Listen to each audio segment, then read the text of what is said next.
Had number 3. Good Lord of mine. Had my strutter decoy out this morning with a hen, and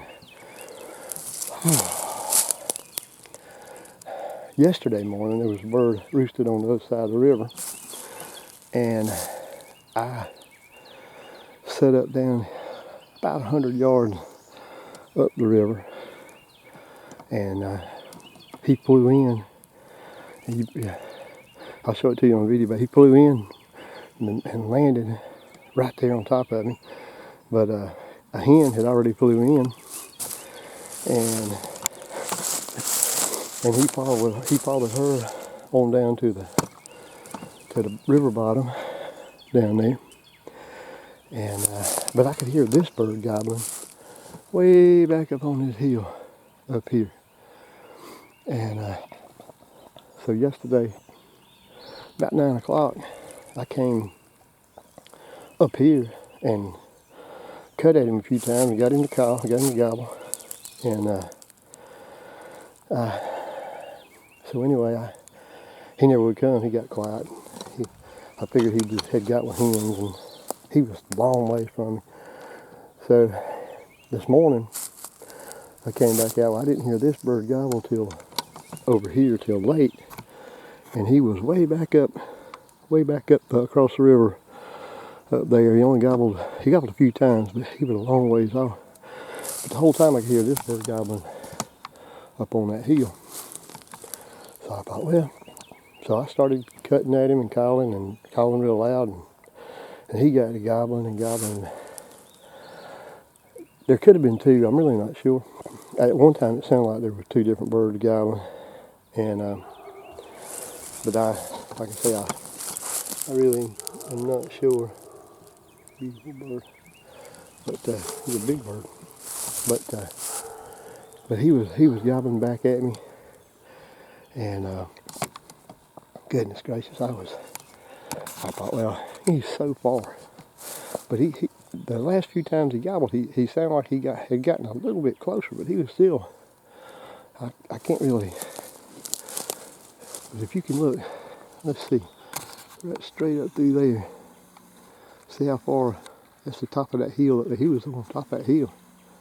He was a good, I don't know, 400, 450, maybe 500 yards away.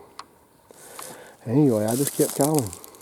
And then I decided, I'm gonna change my location. So I was set up right up in there beside that tree right there. Well, I knew if that jaguar was to try to, if he were to come, and if he come back in any of that area right there, I wouldn't be able to see him till he was right on me. So I moved over here and set up on that tree right there. And it's got a knot on it right there. And when I sat down, that thing was sticking right in my back. And what happened, I moved over there.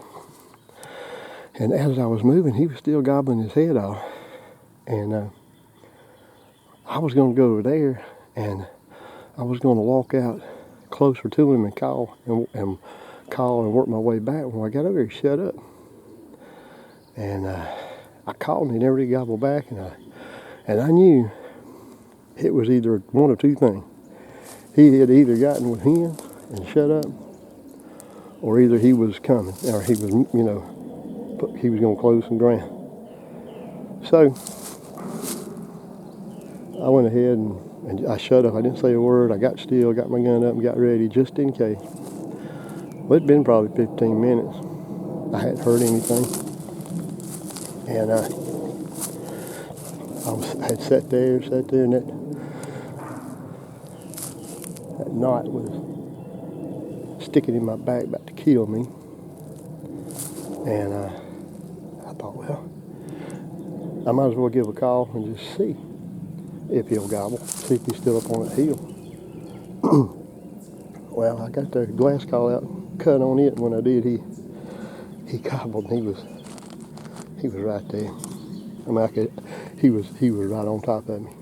Couldn't see him, but he was right there close. So I got ready and kept watching and watching, and also I seen him coming down through the sunshine, and he come around. You see that gully?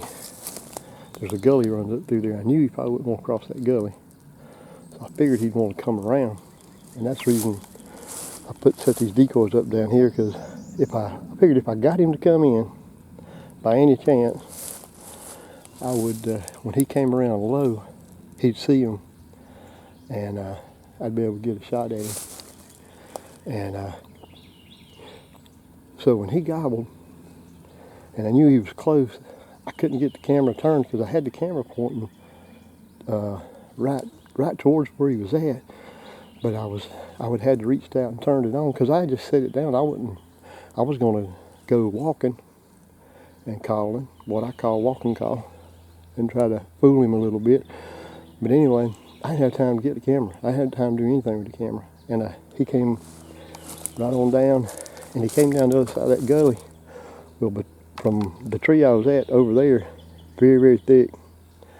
And I could see him, but I couldn't really get a clean shot at his head. He was in range for a while, all the way down through there. Well, he got right there on that little knoll.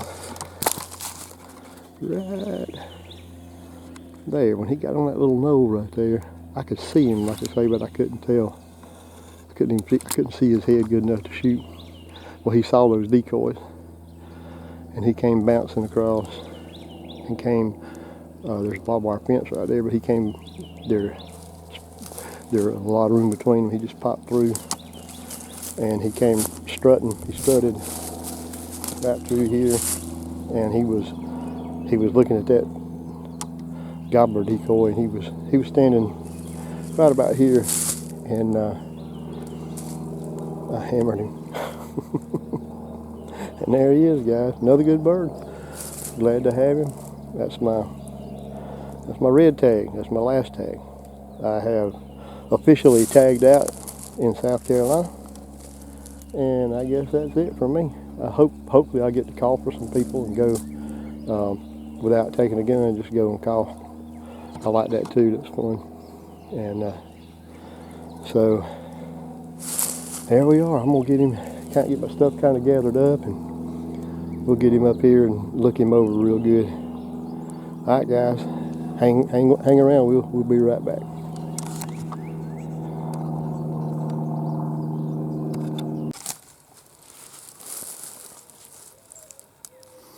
What's up, guys? Paul, Country Strong Outdoors.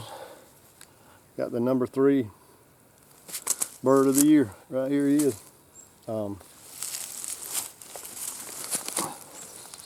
Good bird. Another good long beard.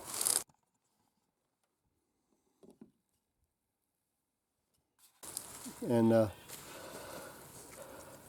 got some good, not real long, but thick, heavy spurs. Kind of sharp.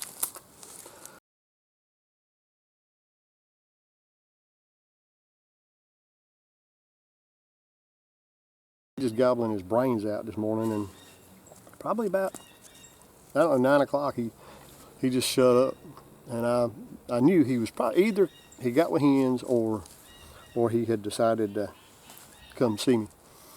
And about 10 o'clock I cut on the little glass call, and I thought I had no doubt in my mind he got with hens. I had figured he was with hens and had moved on.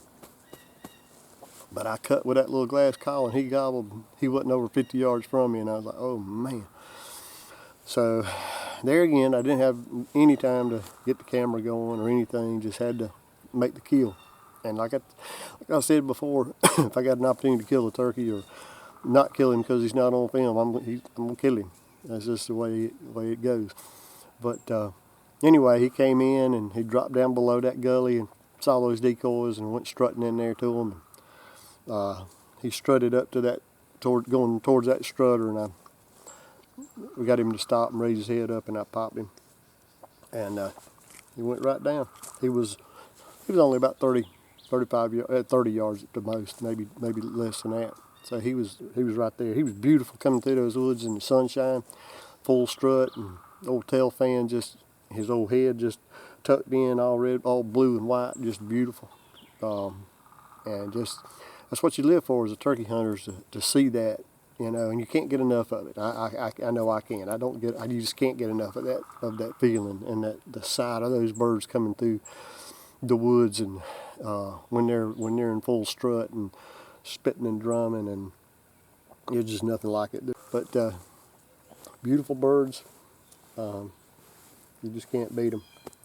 They're the most addictive hunting, and I love whitetail hunting, but man, that turkey hunting, it's just something special about it. So I love it, and wouldn't change it for the world. I'm glad it's exactly the way it is. It's perfect. Hope you guys have a great rest of the spring, and get your bird, fill your tags if you can, and subscribe to my channel if you hadn't already. The ones of you that have, I appreciate it. The ones that are watching my videos, I appreciate it so much. Hit that like button, and hit that bell, and share my videos if you. All right, guys, y'all take it easy, be safe, enjoy the outdoors, and enjoy the beautiful things in nature that God's put out there for us to enjoy. And I'll see you on the next one.